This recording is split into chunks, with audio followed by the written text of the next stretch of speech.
Hello, my name is Stephen Smith and I am the UNESCO Chair in Genocide Education at the Shoah Foundation at the University of Southern California. It is my pleasure to welcome you to this event organized by UNESCO in partnership with the USC Shoah Foundation and the Permanent Delegation of Rwanda to UNESCO to mark the International Day of Reflection on the 1994 genocide against the Tutsi in Rwanda. This day marks the 27th anniversary of the start of the genocide in Rwanda in 1994.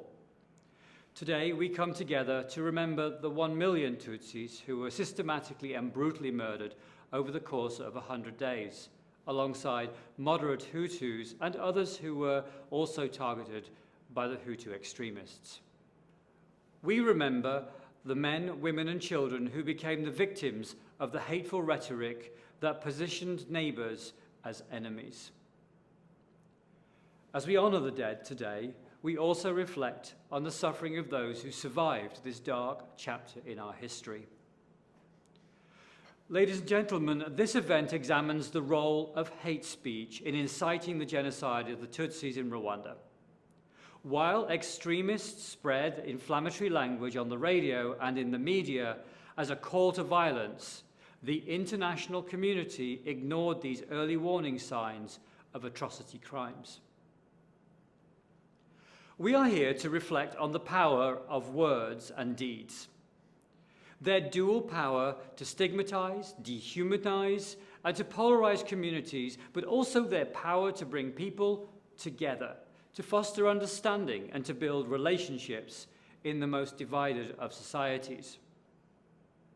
To prevent genocide, we need to build a resilient global community that defends human rights and stands up for tolerance and peaceful coexistence and intercultural understanding. These values are at the core of UNESCO's mission. UNESCO's task is clear, and as the UNESCO Chair in Genocide Education, it is evident that education is the key of a more united world that is vigilant in the face of emerging threats to our common humanity and shared solidarity. This work cannot be done without the contribution of the member states and organizations committed to promoting such initiatives, and in that respect, I want to also thank Rwanda for their support. Now, without further ado, I have the honor to give the floor to Ms. Audrey Azoulay, Director General of UNESCO. Her intervention will be followed by a short intervention by His Excellency, Ambassador François-Xavier Ngarambe, Permanent Representative of the Republic of Rwanda to UNESCO. Ambassador of Rwanda to France, Permanent Delegates of UNESCO, François Ngarambe, Excellencies, ladies and gentlemen, dear friends. It is with much emotion that today I would like to honor the memory of the victims of the Tutsi genocide in Rwanda. 27 years ago, 100 days of hell were all it took for nearly 1 million people, men, women and children, to be massacred, simply because they were considered to be Tutsis, or because they were opposed to horror. When we think about this, our pain and our indignation is doubled when we have the conviction that all of this heartache was avoidable, because there were warning signs. Because the history of the genocide did not begin on the 7th of April 1994. For years before that, hate speech had been doing its best to dehumanize the Tutsis, designating them as inyenzi, konkala, insects that needed to be exterminated. And these were the words that led to the start of the genocide. These same words that led the judge in the trial of the founders of RTLM radio station to say that without firearms, machetes or physical weapons, they caused the deaths of thousands of innocent civilians. 27 years on, we have still not fully learnt all of the lessons. We are in a different world where new technology gives new vectors for broadcasting, distributing and exemplifying murderous ideologies. Today, those with extreme ideologies can use this technology all over the world, which leads to the risk of there being new waves of hatred. In order to prevent this, UNESCO has taken action in the field of education for young people with regards to media and information, so that young people can recognise hatred spread through these channels and to give them the means to resist. Beyond this, we want to make education this place where we create the citizens of tomorrow. We want to make education a place where young people learn respect for others, dialogue and empathy, so that they can fight against hate at its roots and in all of its various forms. Ultimately, we need to recall the darkest moments to ensure that they never happen again. And this is what learning history should enable us to do. That is why UNESCO, along with the Holocaust Memorial in the United States, and thanks to the financial support of Canada, and I thank them for that, is doubling its efforts to prevent genocides, thanks to learning the history of violent pasts. It's in this same vein, a few years ago, that we launched training programs for Rwandan teachers in partnership with the Kigali Genocide Museum. And to set these efforts in stone in Rwanda, just like across Africa, a guide was prepared for teachers so that they would be able to better teach the history of genocides, in particular the genocide committed against the Tutsis. This work of transmission, thanks to education and thanks to the major role of memorials and museums, is essential, especially when we consider that in Rwanda, only 27 years on, over half of the population didn't actually live through the genocide. It's key so that history does not erase the names or stories of victims whose memories should live on. And today I would like to pay tribute to the Ibuka Association, which means remember in Kinyarwanda. It brings together survivors, those who were close to victims of the genocide, and volunteers to work relentlessly to transmit this history, because it's only through doing this that tomorrow's citizens will have the words to describe the past and face up to the future, a future where everyone will be able to identify these words that do harm and dehumanize, so that they can resist against them, a future where we will be able to identify early warning signs and act against them from the start. That way, we will be able to be true to the words engraved on the front of the St. Jean de Kibouye Church. Never again. Thank you. Director General, Excellencies, Permanent Delegates, distinguished panelists, distinguished ladies and gentlemen. Before beginning our session of commemoration and reflection, I would like to ask you to observe a minute's silence in memory of the victims of the Tutsi genocide in Rwanda in 1994.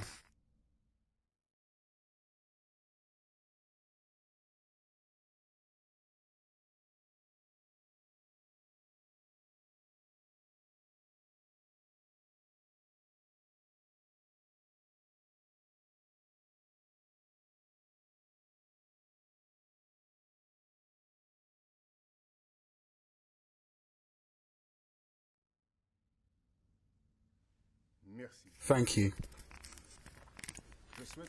First and foremost, I would like to thank all of you for having responded to our invitation and for having wanted to join us during this moment of reflection upon the genocide against the Tutsis in Rwanda in 1994.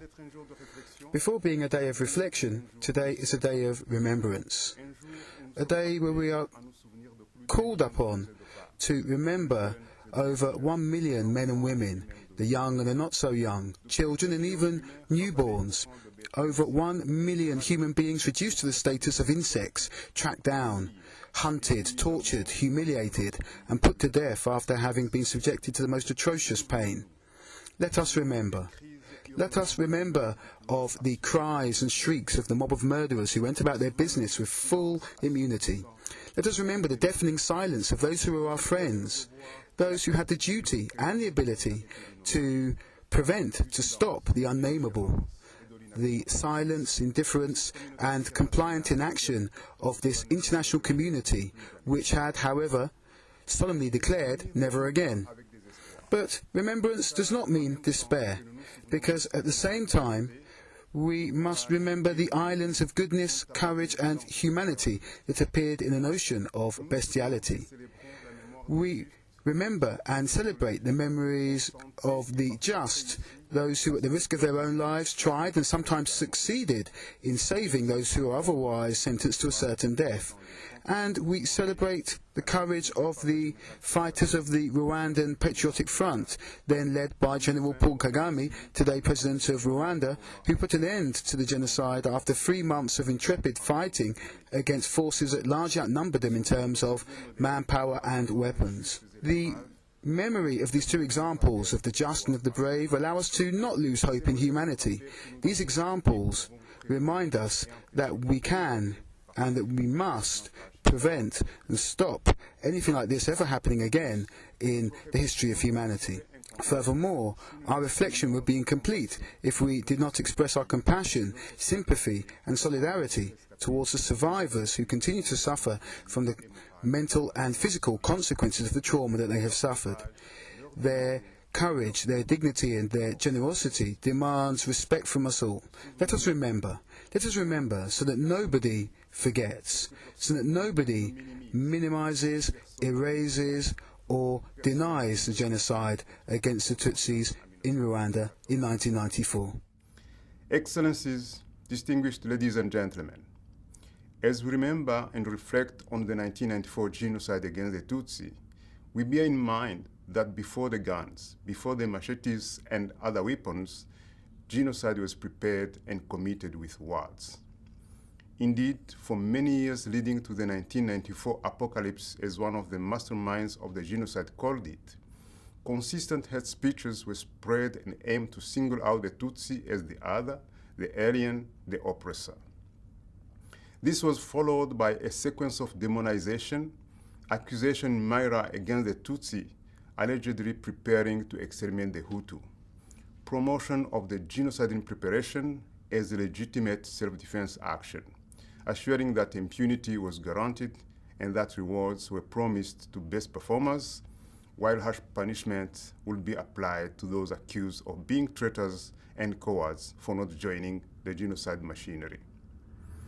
That central role played by hate speech before, during, and after genocide makes the themes of today's reflection highly relevant.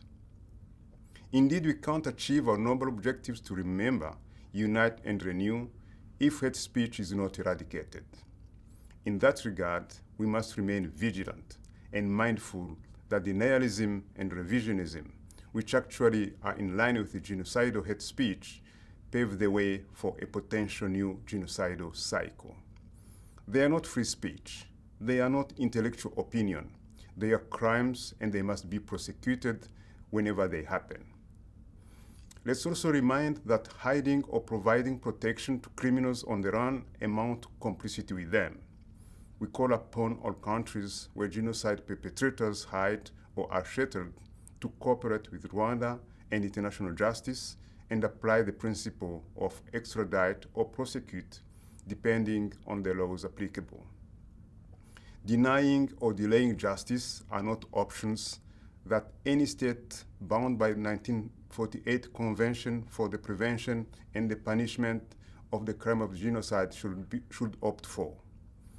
Excellencies, distinguished ladies and gentlemen, I wish to conclude by thanking all our friends, governments, international organizations, independent organizations, and individuals who continue to provide their support to our efforts to remember, unite, and renew. Your valuable support plays an important role in creating the new Rwanda that we're so proud to see emerging, a new Rwanda characterized by peace and security, justice and equality, good governance and zero tolerance for corruption, modernization and fast economic development. A Rwanda in which genocide will never happen again. I thank you. Merci beaucoup.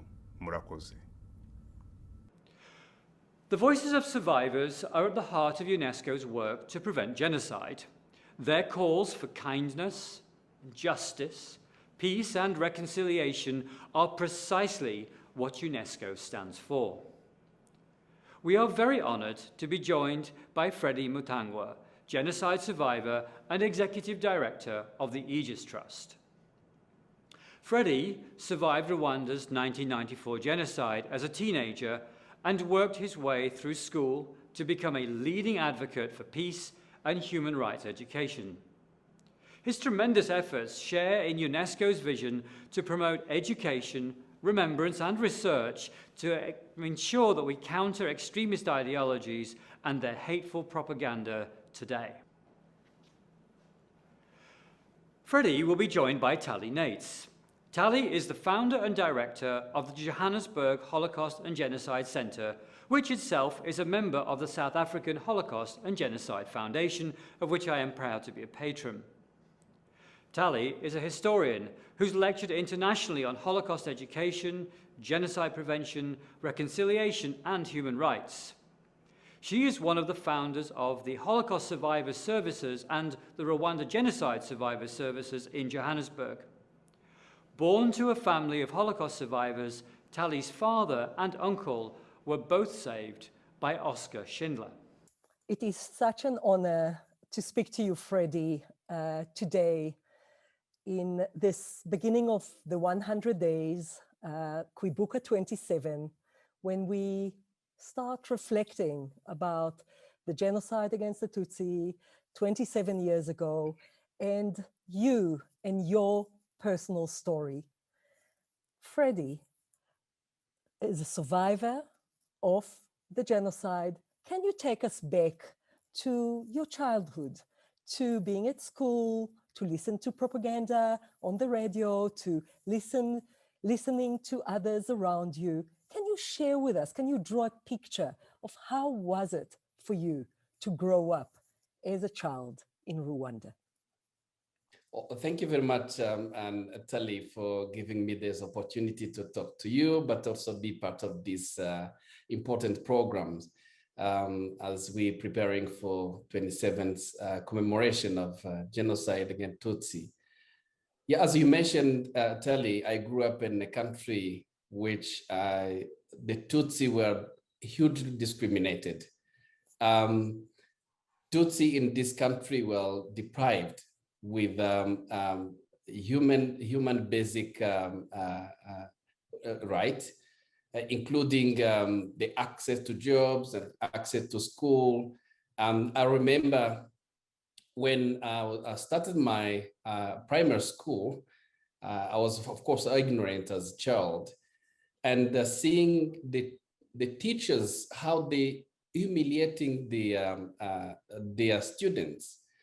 The students, as Tutsis, we are very minority at school, and we've been asked to stand up and used as a teaching materials to count. But the comment that teachers used to make against us, against the Tutsi children, that was horrible, because they would say, those guys standing, they are cockroaches, they are snakes. And this was done actually in front of the other children. And this was a huge humiliation. And I think I remember that I used to give a hard time to my mother because she was a teacher at the same school. And I was asking her why she chose to be a Tutsi, because I can see the Tutsi as bad people. I believe that because I was very young at that time. So this continued actually in my country, hearing on radio, the hate speech that was delivered from radio, from newspapers, talking about how they will eliminate Tutsis in the country, how the Tutsis are enemies of the country, and it should be eliminated.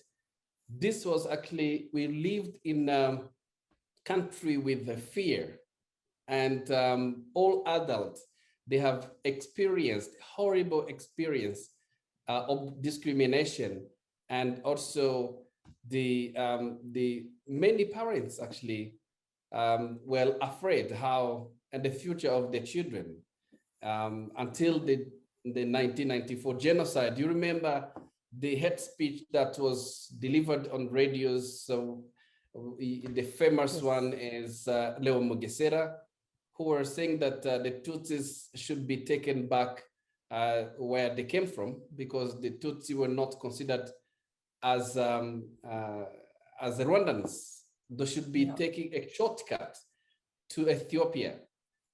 And And then the shortcut that he was mentioning is to throw their bodies into Nyabarongo River, which connect to Nile River, crossing actually to Ethiopia. And from that hate speech, many Tutsis actually were killed and thrown into river.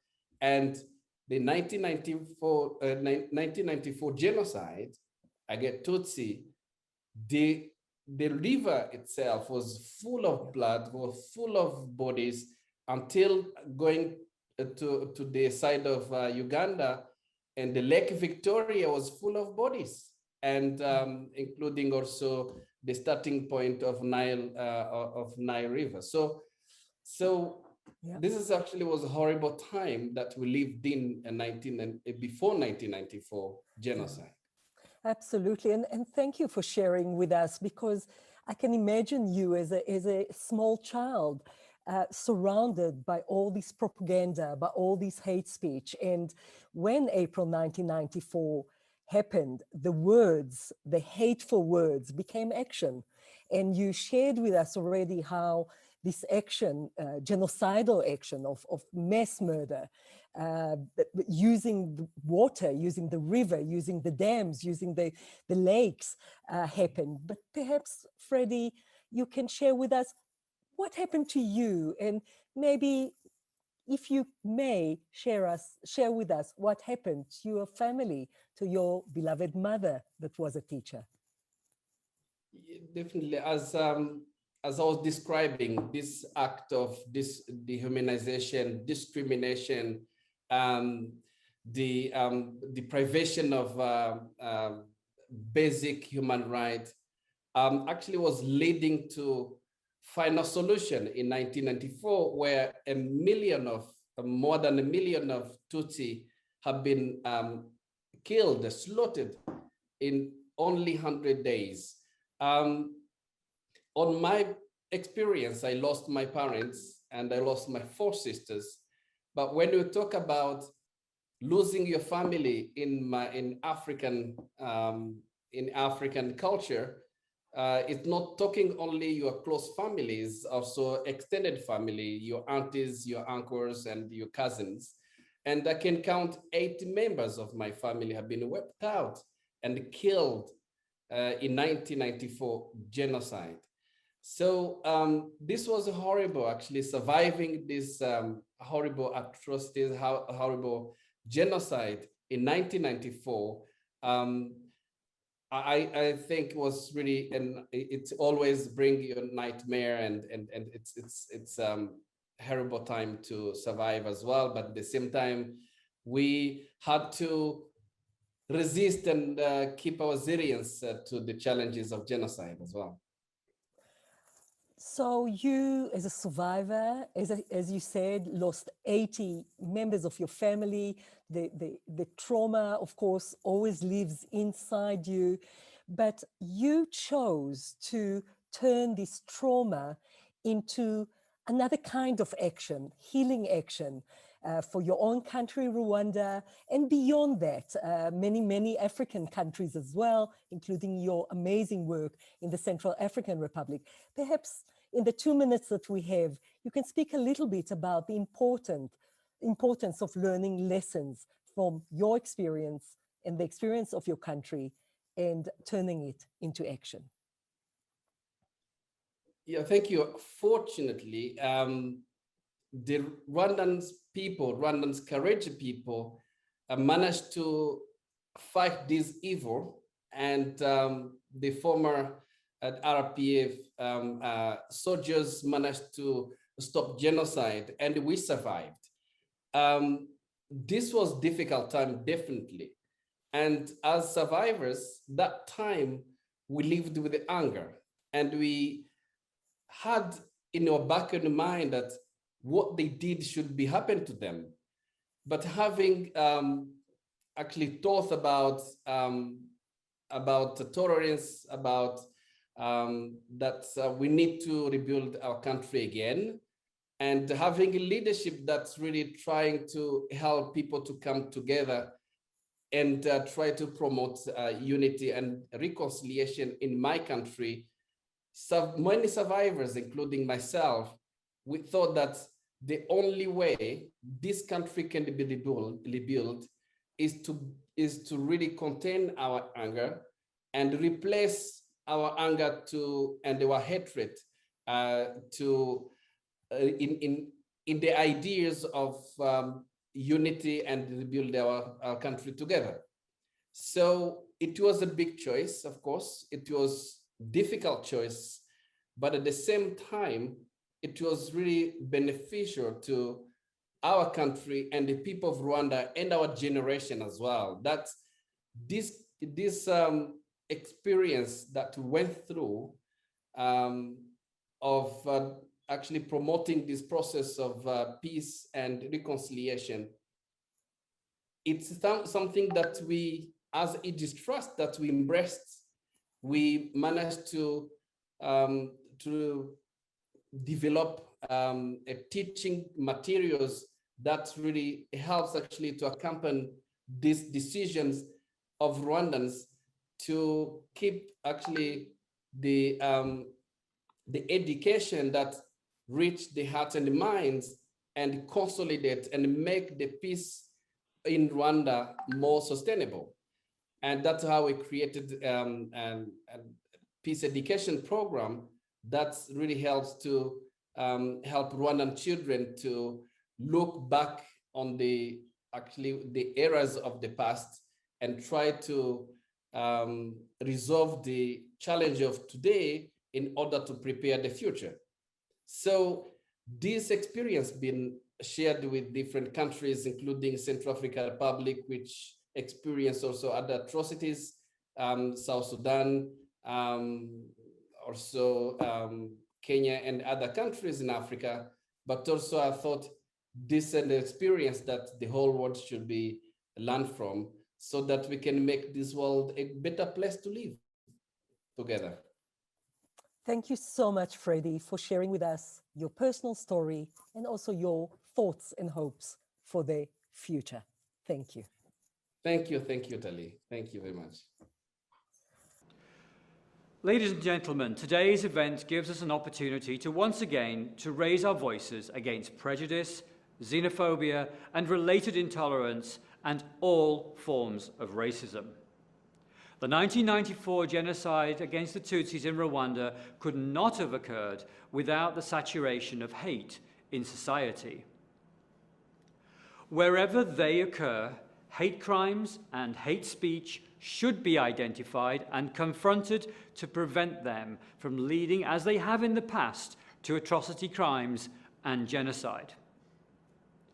To do so, we must understand that hate, its dynamics, its manifestation and methods, and we must strive to prevent the diffusion of it through our society and our social media.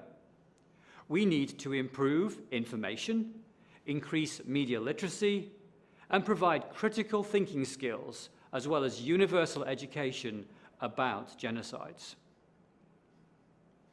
It is why I'm pleased to discuss the role of hate speech in inciting genocide and the lessons we must learn from the 1994 genocide against the Tutsis in Rwanda. We now go to our panel discussion. On 7th of April 1994, 27 years ago today, killing began in Rwanda, which raged for 100 days, resulting in the genocide against the Tutsi. Over 800,000 Tutsi were murdered, the survivors scarred for life. And yet now we know that the seeds of that killing had been planted long before through the hateful and dangerous speech, the fermenting of genocidal ideology, hate speech that leads to violence, words that kill. It is fitting on the day that the United Nations has set aside to remember that the victims of the genocide we talk about in our commemorations is also a commitment to learning from the past and finding ways to mitigate its repetition in the future. If we learn from our past mistakes and change the way we behave and react to dangerous speech, who knows, for every life wasted, another could be saved. To help discuss how such dangerous speech led to genocide and to understand the ways in which we can and must overcome its dangerous power, we're joined today by three distinguished panelists. Susan Benesch from the United States is director of the Dangerous Speech Project. Marcel Kabanda is historian and former president of Ibuka, and is in France. And Paul Rutesieri joins us from Rwanda and is a historian. Thank you for joining us, all three of you, today. I would like to start, first of all, Paul, by asking you a question. What were, in fact, the conditions that led to the 1994 genocide against the Tutsi? I just want to also say that this panel is in French and English, so you're welcome to answer in either language. So first of all, to you, Paul, what were the conditions that led to the genocide in 1994? At the moment of the genocide, just beforehand, there was a country that was going through a very serious crisis, which was multifaceted. But it was mainly a political crisis, but I'll come back to that. And it was a crisis that impacted all aspects of national life and all individuals. I think that we need to go a little bit back further in history to see what it was really all about, to see the origins of this. This crisis had earlier warning signs that go all the way back to the independence of the country and the process of decolonization of Rwanda. The leadership that took the reins of power in the country made a choice to divide and conquer. The new leadership insisted a lot on what it qualified as a racial division. It chose this model and reinforced this model through different types of practices, above all political and sectorial practices. One that really did have a very negative effect on the country and which fueled the rhetoric that we saw in the genocide is that this new leadership presented itself, or presented its legitimacy, as being linked to that of the Hutu ethnic majority. It said that it represented this majority, so it was a leadership that had no kind of proposals to bring the whole country together, but just one part of the nation. What was particularly worrying, and it had a knock-on effect, was that this leadership made people believe and even accept that democracy in Rwanda was along ethnic lines, and all of the observers, even the most intelligent, all of the intellectuals, all of them believed this message that the ethnic majority means a political and democratic majority, meaning that in practice those who weren't part of the ethnic majority, the Tutsis and the Batwa, were excluded. Now, if it had stopped there, that maybe would have been enough. However, it also went into sectorial issues as well.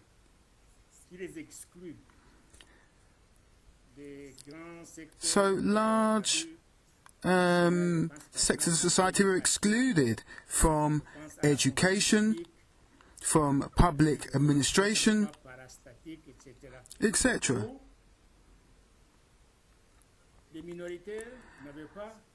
And the minorities could not take positions in these sectors. Then later there was this ethnic and regional balance that was put in place by the leadership, as to say hiring, for example, civil servants linked to kind of ethnic quotas across the country. But this was a very random process.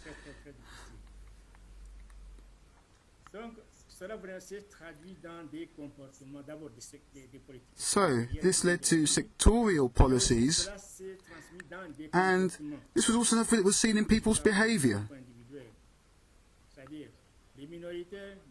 So, for example, minorities did not have a say.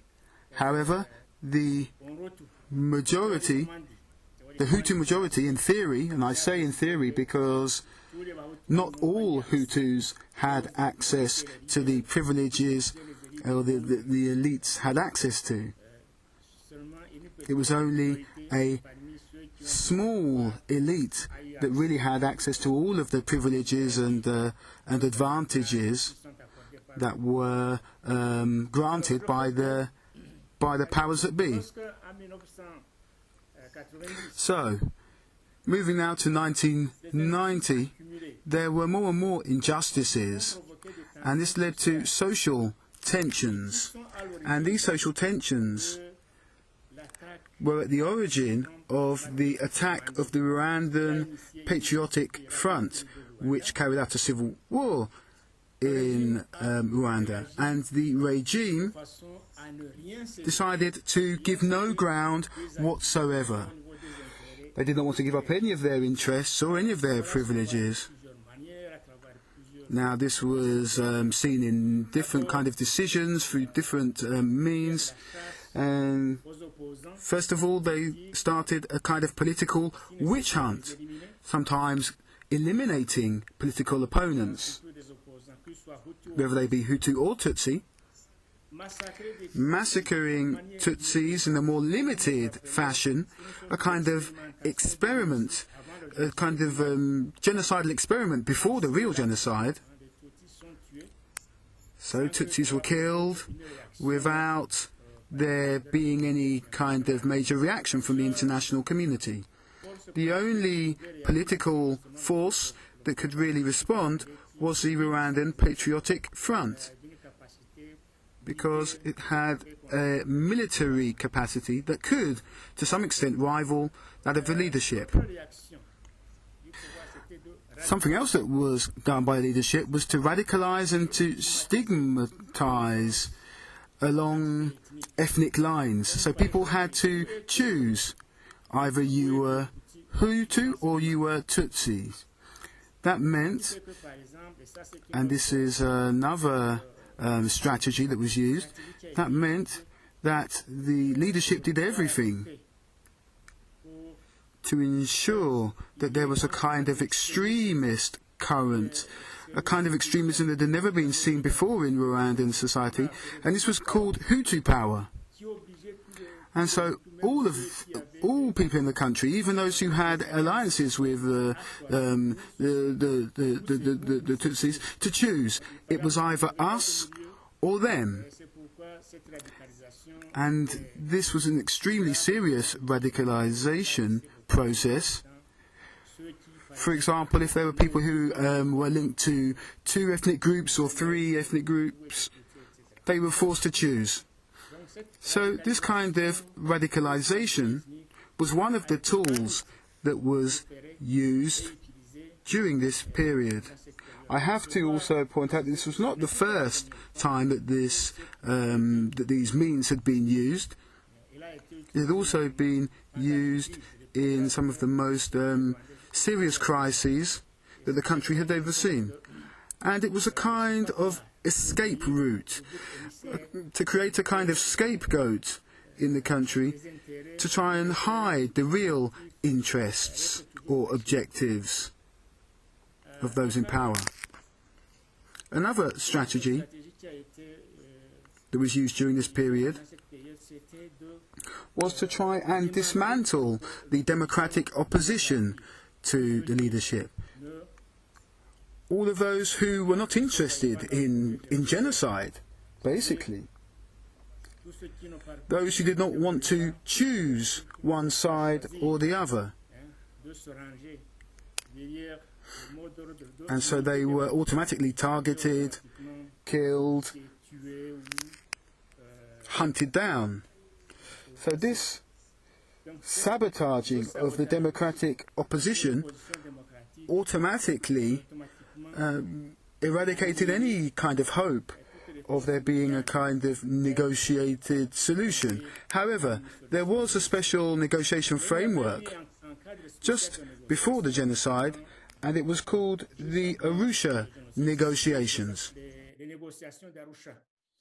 Paul, I want to just interject for one moment to say, I think the way in which you are laying out this process is really fascinating, that the ideas turn to ideology, turn to policy, and ultimately exclude and then allow the application. What I would like to do for one moment is just to turn to Marcel and ask you, Marcel, how was this hate speech disseminated that we've been hearing about from Paul? How did it find its way through the media into the public to perpetuate the genocide? Thank you. Before answering your question, allow me to thank UNESCO for having organized this event. That is to say, paying tribute to the victims and for allowing the public at large to understand better what happened in Rwanda and to help them understand how it is possible to prevent such events, not only in Rwanda and Africa, but in other countries in the world. I believe this is a good action that we should congratulate ourselves for, and I congratulate the organisers for as well. So, 27 years ago, the Tutsis were the object of extermination that was ordered and coordinated by the state. Now, this happened in such a violent manner. Everything was so decentralized, that is to say that we had no concentration camps like Auschwitz, and the crimes were so monstrous, and there was such a wide range of atrocities that we might have the impression that it was a kind of chaotic situation. However, in reality, this chaos was a very well-planned, well-defined, very clear strategy that was broadcast through the media. Now, I'd like to begin by making an apology. We are in the house of UNESCO, and I know that one of the mottos of UNESCO is that of the freedom of expression. Now, when I speak about the media, I know that maybe I'm going to upset a few people who believe that the freedom of the press is at the very core of freedom of expression and of democracy. Without freedom of the press and freedom of expression, there is no democracy. So you might believe that I would be a little bit uneasy speaking about this. However, I'm perhaps less uneasy than you might think, because in 1995, when we published the book that I present to you today, Rwanda, the Media of the Genocide, we did so in partnership with UNESCO, and in fact the foreword was written by a former director for the communication division at UNESCO, so that reassures me. I'm also reassured in my words by the fact that we hear this kind of discourse on social media every day, so we must distinguish between freedom of expression and hate when it is disseminated. Now, in Rwanda, there was a racial ideology that was at the heart of the genocide. It was something that was broadcast through the press, and I'm going to mention two names in particular. One is a newspaper called Kangura, which means Awaken Them. It was published in May 1990, and the publications continued up until 1996. The director was a man who had received no real formal schooling, which makes us believe that the editorial team behind the newspaper was in the hands of someone else. And I'm also going to speak about the Radio Télévision Libre Mille Collines, RTLM was the acronym. These were the two main vectors of hatred that led to the genocide. And what was said?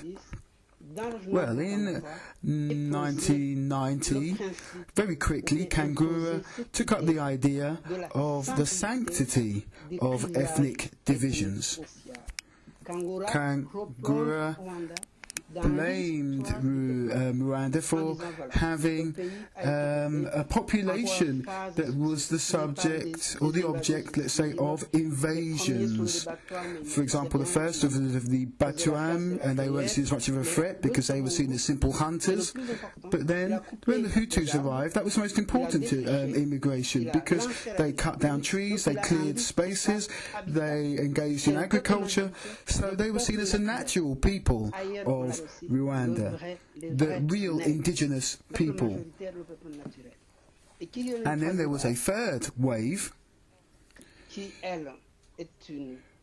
which was that of the Tutsi minority, and their origins were found in the Horn of Africa, Abyssinia, Somalia, Ethiopia, the Milots, the Pemits, the Ethiopids.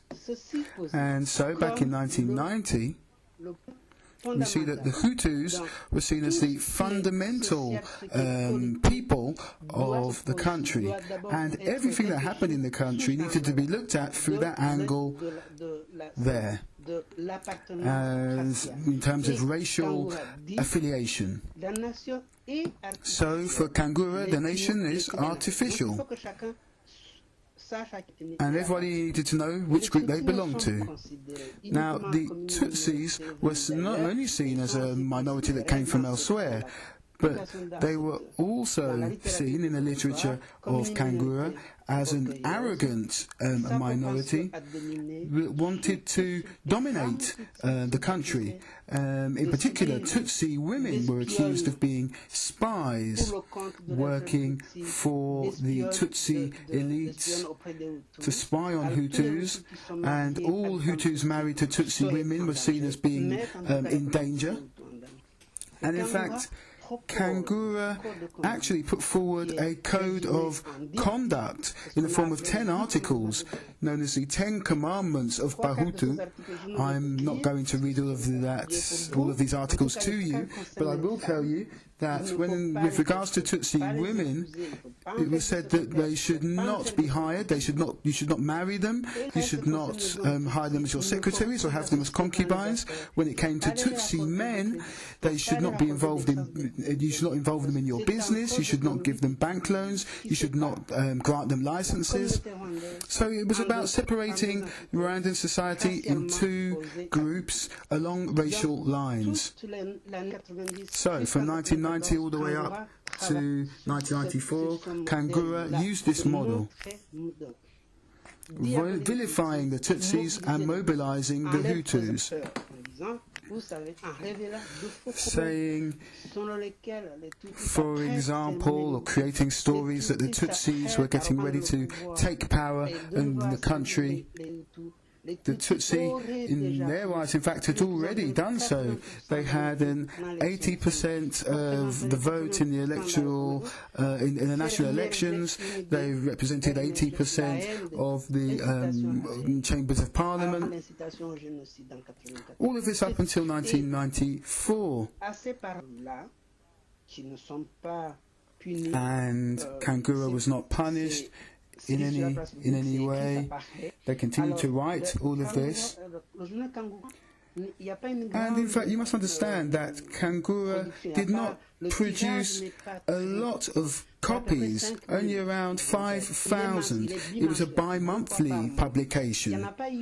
So not everybody had a copy of this newspaper. However, even though from a quantitative point of view it wasn't very important, their ideology was able to spread to many people because people would read an edition of the newspaper, then pass it on to someone else, who would pass it on to someone else, and so on and so forth. So, not that many copies were printed, but the message was disseminated massively. Also, you must remember that not everybody was able to read at that time in the country. That's why the radio became very important in 1993. And basically, it continued with the same ideology as Kangura. And this was a more generalized message because everybody could access it. And they started broadcasting in July 1993, and it really was a continuation, or the putting in motion of this rhetoric that led to genocide. There was this message that people had to beware of the dangers of the Tutsi. Thank you, Marcel.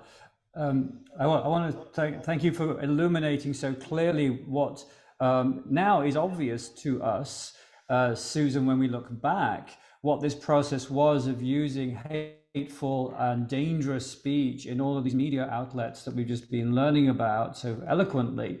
But just talk to us a little bit about the present in terms of when does speech and ideas that are propagated, when do they constitute dangerous speech, and how do we balance the need for free speech versus understanding when there is dangerous speech that could result in violence, as we saw in Rwanda?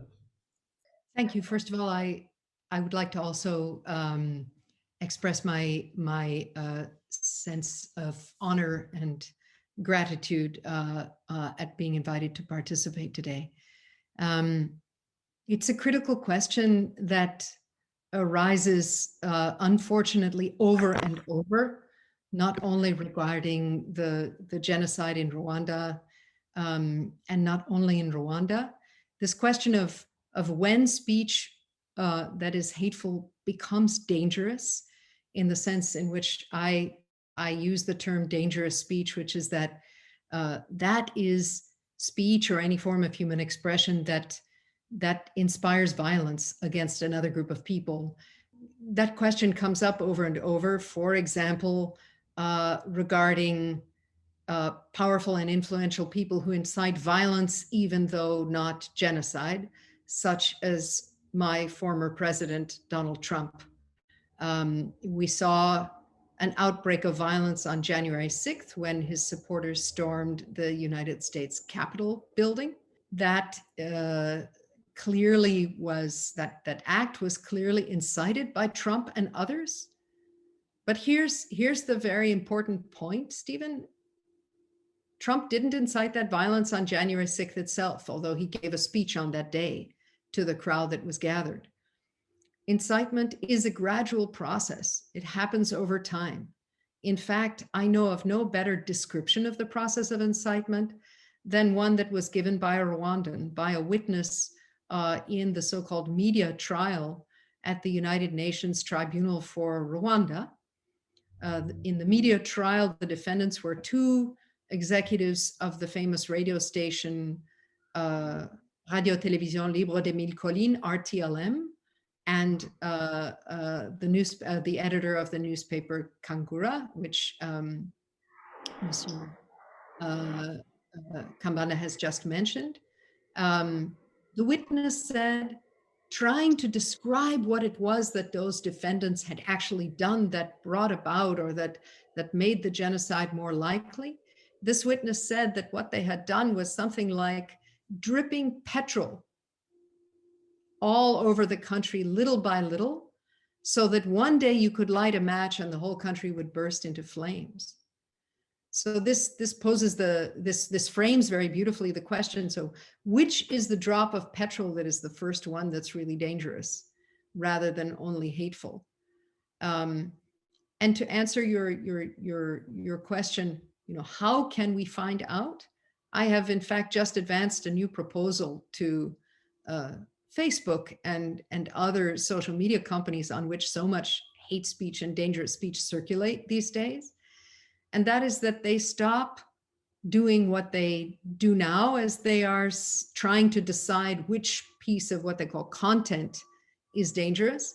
What they do now is to debate the possible ways of understanding a piece of content. It is almost always ambiguous, by the way. Even incitement to terrible violence is usually delivered in coded, ambiguous language. So you can endlessly debate what it could be taken to mean. And they also tend to debate the intent of the person who made or disseminated that content. I'm suggesting something quite different, which is to pay attention to the way in which that language is being understood by the followers of that account or that person. This is paradoxically relatively easy on social media, much easier than if we didn't have online communication. Companies can, and indeed independent observers like me, can watch to see how ambiguous content is being understood. To continue with the example of Trump, although thankfully it is not related to genocide, it was certainly related to inciting violence. Already in early December, Trump tweeted an invitation to his supporters to come to Washington, D.C. on January 6th. He didn't say come and kill members of the American Congress. He didn't say come and smash your way into the Capitol building. Instead, he just used 4 words: it will be wild. It will be wild. That's not clearly incitement to violence. However, and this is the catch, the important point, on online fora, like one that was called the Donald, immediately Trump's supporters responded by saying, "We have marching orders now. We will bring our weapons." He is calling for violence, although he can't say it explicitly. So I think that's a very important clue as to how to decide when content is dangerous. And very quickly, I'll say one more thing, which is that dangerous speech could also be called fear speech.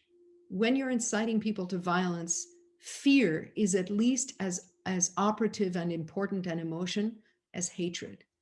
It's when you convince people that they face a mortal threat at the hands of another group of people that they begin to condone or even commit unspeakable violence, since they see it, of course, as protecting themselves from being annihilated. Well, thank you, Susan.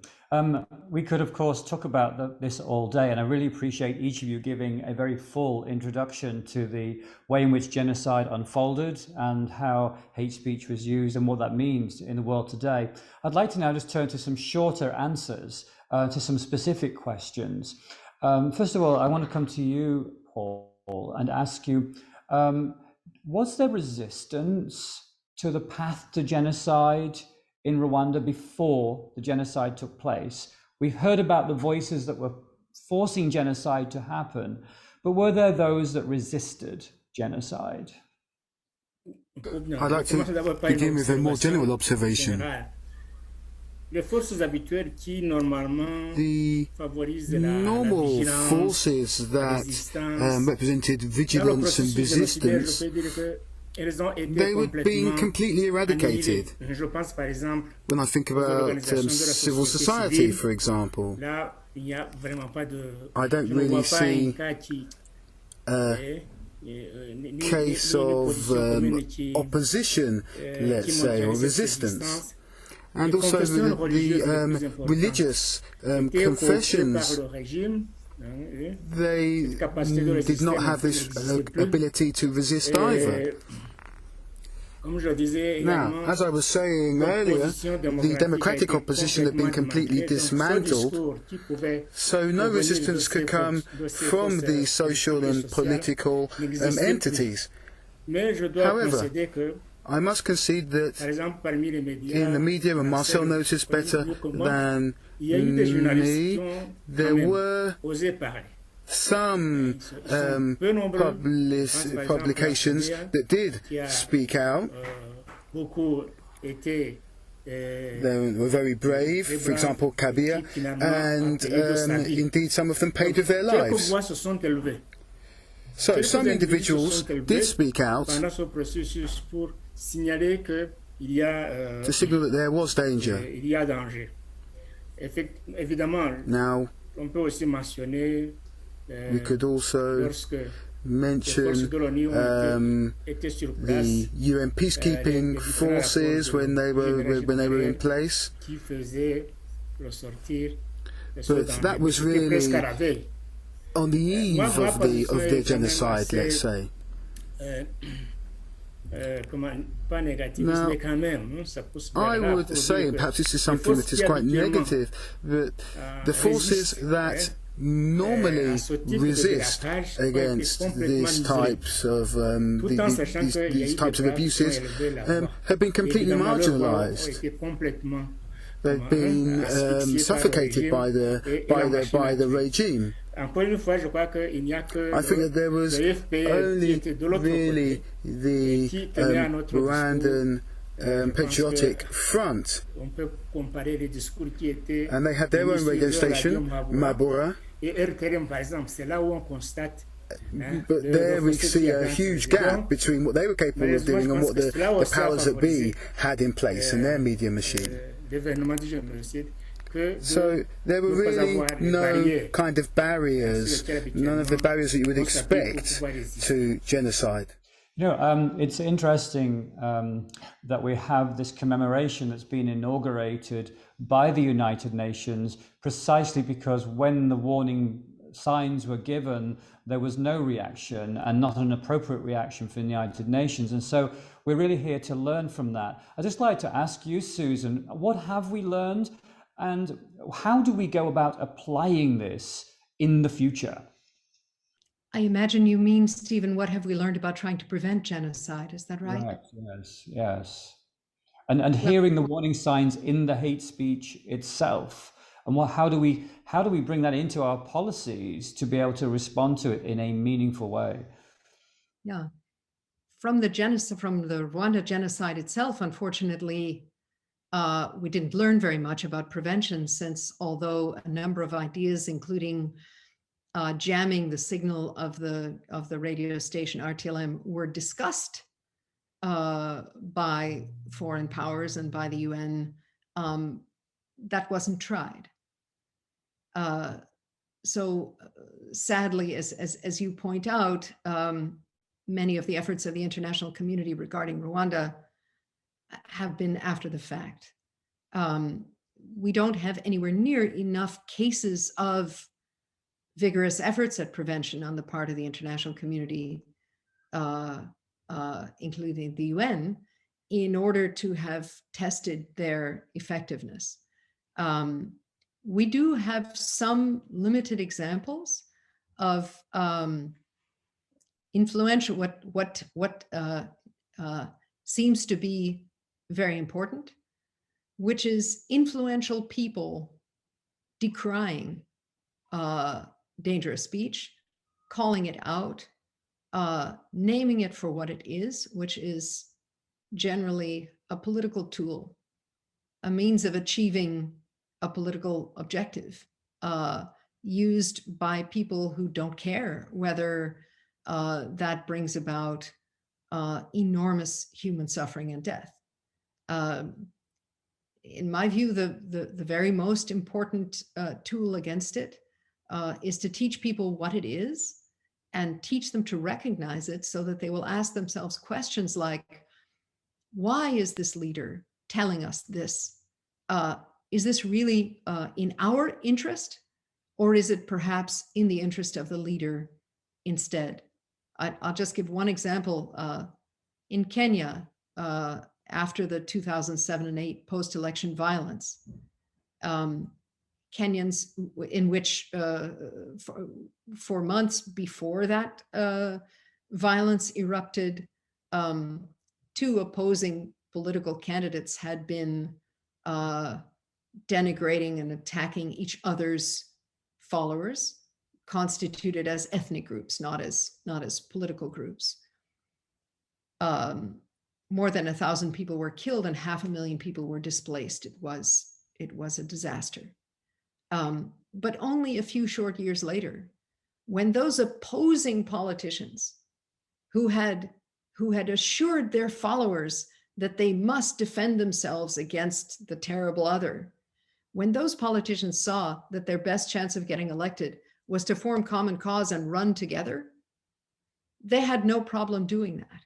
And many Kenyans said, we died for this idea that these two groups were mortal enemies and that one had to defend itself against the other one.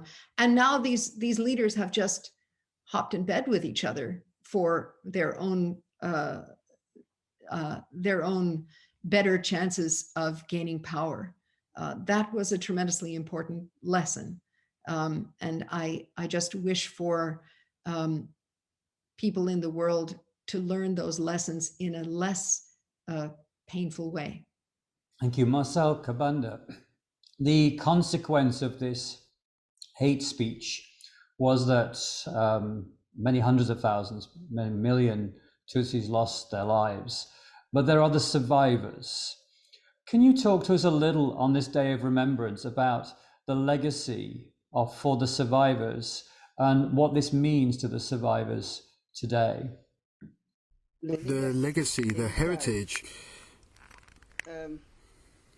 Well, the first thing I would say is, no, these are people who have had their heritage taken away from them. They've lost everything. So it's difficult to speak about heritage. My mind goes to the song of a survivor who says, I'm going to tell you a secret that I'm the only one to know. However, the secret that he tells us is the death of his mother, who passes away in his arms after she had been attacked with a machete. So, what have they taken from this? Well, privation. They have lost their parents, they have lost their children, they have gained solitude in their lives. They are in often very insecure, unstable life situations. Often these are women, they were girls and now women who were infected with AIDS, because I spoke about this propaganda aimed at vilifying Tutsi women, and these are women who are today bringing up the children of men who raped them and killed their parents. So all of this is traumatic for them, of course. So the heritage of all of this is, in my view, or can be summed up in my view, as being negative on the whole. This suffering that is linked to the people in their lives that they have lost, the loved ones that they have lost. And they have, of course, experienced suffering and death. However, we do see that little by little they are rebuilding their lives and they are remembering how to rebuild their lives. They are now gaining in confidence and also gaining in their ability to be more tolerant, because we now see that the Rwandan people live together and have been able to rebuild their society. So they understand what hate, for the hate of others, can lead to, but also what we can gain from living together. So that's how I resume things. I believe that they've lost their heritage. However, they have certainly gained something in terms of living in the world as it is, and fighting against this kind of hateful rhetoric. Of course, yes, we have to educate people. It's about education. And education isn't just about saying, don't do this and don't do that. It's also about telling your stories. And speaking about how we got to this situation, and trying to tell people that when you see other people as dangerous, that can lead to death. This is something that we have also seen in the Congo. And so it's a very good thing that people can speak about this in Rwanda, and it's good for Rwandans and also for the world. You know, we thank all of the survivors of the genocide who have shared their stories, because, in fact, by listening to them, that is the way in which we learn. Thank you for sharing as well with us there just how important it is to remember the severe consequences of genocide on those who go through it. And our hearts and our minds and our souls are with the survivors of the genocide today. As we bring our conversation to a close, Paul, I would like you to tell us, as we reflect on what we've been discussing here, what would you want the United Nations and UNESCO to do in terms of preventing genocide and preventing this kind of hate speech, which is so dangerous in the future? Two things come to mind. Firstly, to give justice to people. Justice is something that the victims have the right to, and Rwandan society has the right to it. Whether it's be at local level or national level, we know that trials have taken place. In the case of Dogachacha here in Rwanda, but also in Arusha. But there's still a lot that needs to be done in this area. There are those who participated in the genocide who are living comfortable lives in the United States, in certain European countries, or even in other parts of Africa. So I believe this is something that the international community really needs to do to bring these people to justice. Now, my second desire, I'm not quite sure how to say this, but we need to, as an international community, fight against and really have concerted action against this idea of denying that there was a Rwandan genocide. And we see this is something that is spreading on the social media. This is something that is very dangerous. Now, denying the genocide is in a way perpetuating the genocide. And this is something that cannot ever lead us to a future with peace. So these would be my two wishes. I want to thank you, Paul Rutasieri. I'd like to thank you, Marcel Kabanda, and to you, Susan Benesh, for being with us today as we remember the genocide against the Tutsi on this important day of reflection, but also giving us real practical advice and understanding as to how the causes of genocide emerge in society and what we can do to be armed to prevent them in future. Thank you to all of you.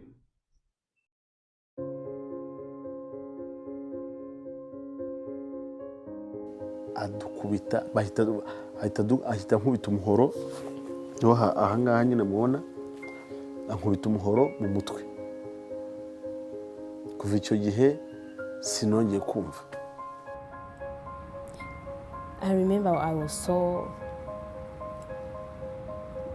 afraid. I was like, you know what, I'm not even gonna watch my mother died or my siblings died. I'm just gonna go in the first line. I'm just gonna be killed first. Kiriya gihe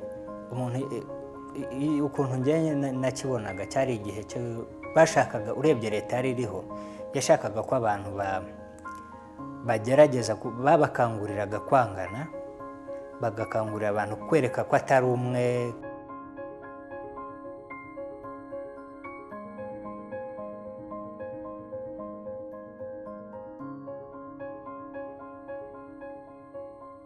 bareke kubika ibintu byababayeho, niba bisohore babivuge, babisohore be kubibika. Buri wese afite inzira y'umusaraba ye yanyuzemo, twese ziratandukanye. Wumva iyindi ukumvira ababaje kurenza iyawe, ndabaha message nibasohore. I don't like to be called a victim. I don't want to feel like I'm a victim of, I just feel like, okay, whatever happened to me should be a motivation to make sure the genocide never happens again to anybody.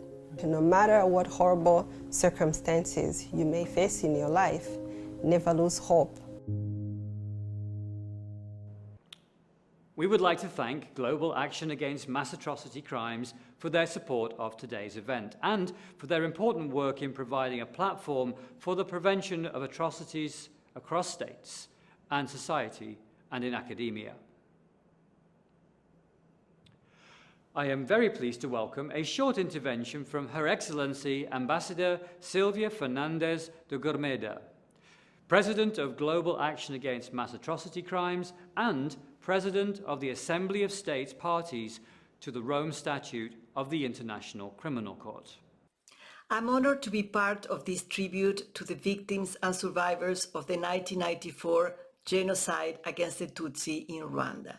I do so in my capacity of Chair of the Global Action Against Mass Atrocity Crimes, GAAMAC, a global and inclusive network of states, civil society, and academic institutions that aim to support states in establishing mechanisms for the early and permanent prevention of atrocities.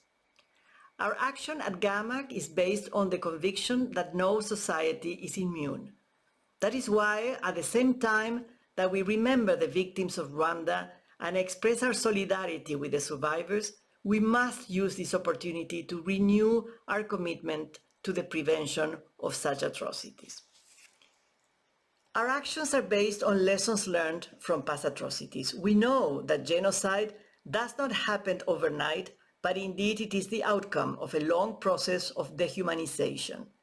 As we witnessed in Rwanda, hate speech may be an essential component of such a process.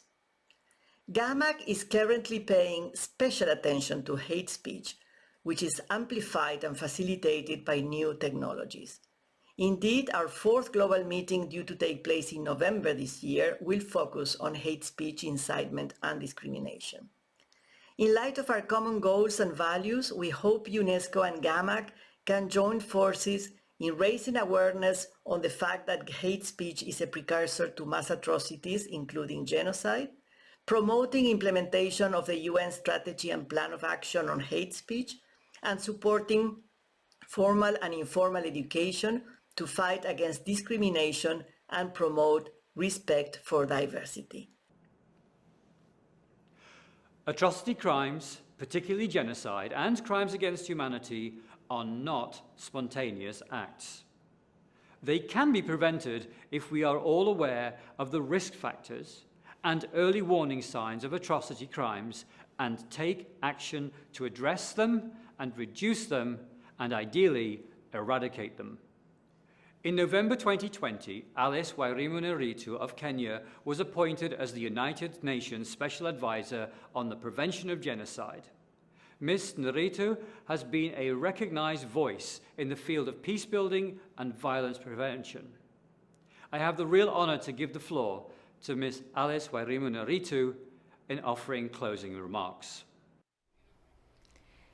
Ladies and gentlemen, this year marks the 27th anniversary of the genocide against the Tutsi in Rwanda, during which more than 800,000 people, overwhelmingly Tutsi, but also moderate Hutu and Twa, were deliberately and systematically killed in less than 3 months. Thank you for the invitation to be part of today's online panel discussion on the topic From Hate Speech to Genocide, Lessons from the 1994 Genocide Against the Tutsi in Rwanda. The commemoration of the genocide against the Tutsi in Rwanda will always remind us of our collective failure to prevent and to protect. We failed as a world to recognize the warning signs of impending violence and prevent the deaths of so many human beings. Hate speech, as an early warning sign, played a significant role in spreading hatred between communities in this human tragedy. There had been open calls for the elimination of the Tutsi going back decades, in which hate speech was used to stigmatize and dehumanize Tutsis and incite the Hutu majority against the Tutsi minority. A pogrom against the Tutsi happened in 1959 based on a hate-mongering campaign classifying the Tutsi as vermin. Hate speech in Rwanda was manifested in stereotypes, dehumanizing the Tutsi through references such as inyenze, which means cockroach, and as inzoka, snakes. This was propagated both on radio and in print media. Many people in Rwanda believed in these hateful stereotypes of the Tutsi being less human than the rest of the population. The media, government, Interahamwe, militia, and even religious leaders called and manipulated for the cleansing of the society by removing the Tutsi and their sympathizers. When the perpetrators launched their mission to eliminate the Tutsi, hate speech had played a major foundational role in preparing the ordinary people who joined the killings to destroy the Tutsi into believing they were doing the right thing. Hate speech translated to incitement to commit genocide and to the commission of the genocide itself against the Tutsi. If we have to prevent such calamities, we must be watchful on all forms of hate speech.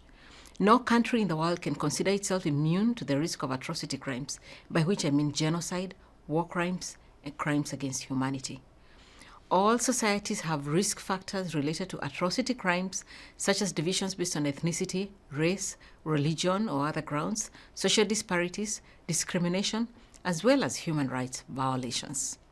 What determines the escalation into situations of more serious concern or not is determined by how we manage these risk factors.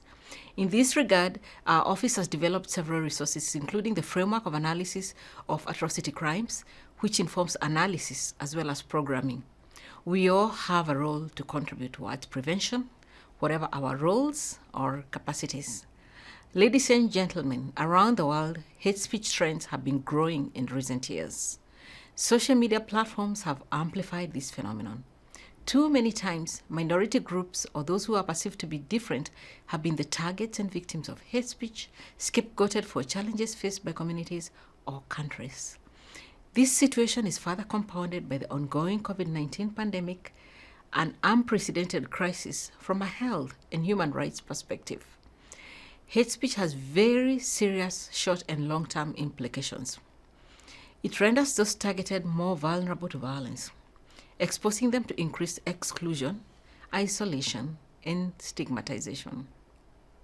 It inhibits members of minorities from accessing vital services. It may also exacerbate underlying social and economic inequalities, aggravate drivers of violence, and undermine social cohesion. In its most serious form, incitement to discrimination, hostility, and violence, it can trigger social unrest and violence, and it is an indicator of the risk of atrocity crimes. Addressing and countering hate speech is at the core of the work of the United Nations System 2. For this reason, the UN has developed the strategy and plan of action on hate speech launched by the Secretary General in 2019. My office is the UN system-wide focal point for its implementation. This strategy is fully embedded in international human rights standards and in particular in freedom of opinion and expression. It provides useful guidance to address and counter hate speech and can be utilized as part of comprehensive atrocity crimes prevention strategies. Combating hate speech is a multi-stakeholders endeavor. All of us need to be engaged, including government, the media, and religious leaders. When minorities are targeted, it is the role of the majority to reach out and provide protection. Our office has also developed a plan of action for religious leaders and actors on preventing incitement to violence that could lead to atrocity crimes through a consultative process with religious leaders across the world. Genocide is the most serious crime against human beings. The best way to honor the memory of the victims of this crime is to ensure it never happens again and that those responsible are brought to justice. We must be supportive of accountability processes, national and international criminal law mechanisms. We must be alerted to warning signs, including hate speech, and act quickly while there is still time to do so. Ladies and gentlemen, the ongoing crises in many parts around the world are a clear reminder to all of us that we must all work harder to prevent atrocity crimes. Civilians, including women, children, and the elderly, continue to be discriminated against, raped, displaced, and brutally killed on the basis of their identity. We must act swiftly at an early stage to protect those at risk of atrocities. Building a better society involves addressing inequality, strengthening social cohesion, promoting education, and countering intolerance, hatred, and all forms of discrimination. Fundamental rights and freedoms must be guaranteed and protected to ensure that our promise of never again is finally realized. I join you in remembering, rebuilding, and renewing a world that has learned a lesson from the hate speech in the 1994 genocide against the Tutsi in Rwanda, that the best way to honor the victims and survivors is through working to prevent another genocide, all forms of violence, and atrocity crimes. Thank you. Rwanda's tragic history of genocide holds so many lessons for humanity. On this day of commemoration, let us all pledge to be stronger than hate, to confront it wherever it manifests, and to work together towards building a peaceful future for all humanity. This is the only way that we can truly honor the survivors of the genocide and the memory of the victims of the genocide today. And so today, this is our message. Thank you for joining us.